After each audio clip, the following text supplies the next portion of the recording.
코로나19가 장기화되고 거리두기 여파로 집 근처 1마일 거리 내에서만 활동하는 이른바 원마일족이 늘면서 자전거가 각광받고 있다고 합니다.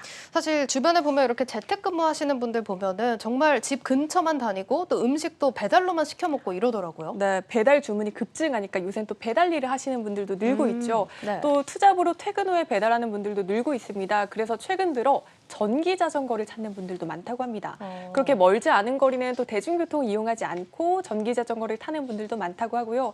다시 말해서 최근 트렌드와 맞물려서 레저, 배달, 운송수단으로 자전거가 주목받고 있는 겁니다. 사실 자전거가 우리가 생각하는 그 두발 자전거뿐만이 아니라 요즘에 이렇게 주변에 보면 전기 자전거 이게 또 인기가 어마어마한데 이것도 코로나 수혜를 톡톡히 보고 있었네요. 네, 그렇습니다. 그래서 오늘은 국내 자전거 시장 점유율 1위 업체인 삼천리 자전거에 대해서 나눠보도록 하겠습니다. 알겠습니다. 삼천리 자전거도 자세하게 이슈 살펴보고 최근 주가는 어떻습니까? 굉장히 좋습니다. 지난달부터 보면 약 한 달 반 만에 50%가량 상승을 했습니다. 네. 삼천리 자전거는 그동안 기관의 관심을 크게 받지 못했던 종목이었는데요.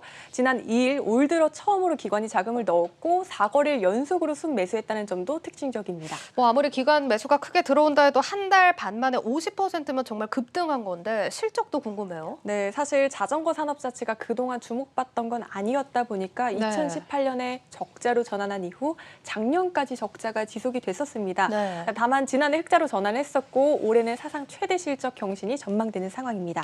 그러면 이제 코로나 이전에는 좀 적자였다가 코로나 시기 그리고 또 이후에 최대 실적이 기대된다라는 건데 이게 코로나가 이제 종식되고 좀 완화되면 다시 또 돌아가는 거 아닙니까? 네, 증권업계에선 사람들의 라이프 스타일과 트렌드가 변화했다라고 보고 있습니다. 이에 따라 뭐 일시적인 성장이 아니라 구조적인 성장이 가능할 것이란 분석인데요. 네. 또 삼천리 자전거 하면 이제 우리가 생각하는 일반 자전거만 생각하시는 경우가 많은데 앞서 말씀드렸던 전기 자전거도 있고 전동 킥보드도 있고 전동 스쿠터도 있고 다양한 제품군을 보유하고 있습니다. 맞습니다. 아까 저희가 전기 자전거 얘기를 했지만 그거보다 또 많이 보이는 게 전동 킥보드예요. 네, 맞습니다. 지난해 12월부터 전동 킥보드와 전동 스쿠터도 자전거 도로 통행이 가능해지면서 더 많은 분들이 사기 시작했습니다. 네. 전기 자전거 시장은 매년 30% 이상 성장하고 있는 상황입니다.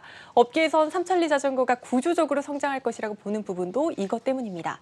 또 삼천리 자전거는 판매 단가도 인상하고 있는데 올해 1월에 이미 7%를 인상을 했고 5에서 8% 정도를 추가로 인상할 계획이라고 합니다. 이에 따라 큰 폭의 이익률 개선 또한 전망되는 상황입니다. 일단 시기적으로 확실히 이점은 맞는 것 같은데 여기서 궁금한 게 사실 우리가 자전거를 한번 사면 그렇게 자주 바꾸는 편은 아니잖아요. 네, 개인마다 다르겠지만 자전거도 소비성 내구재입니다. 평균적으로 보면 한 4년에서 5년 정도 만에 한 번씩 바꾼다고 합니다.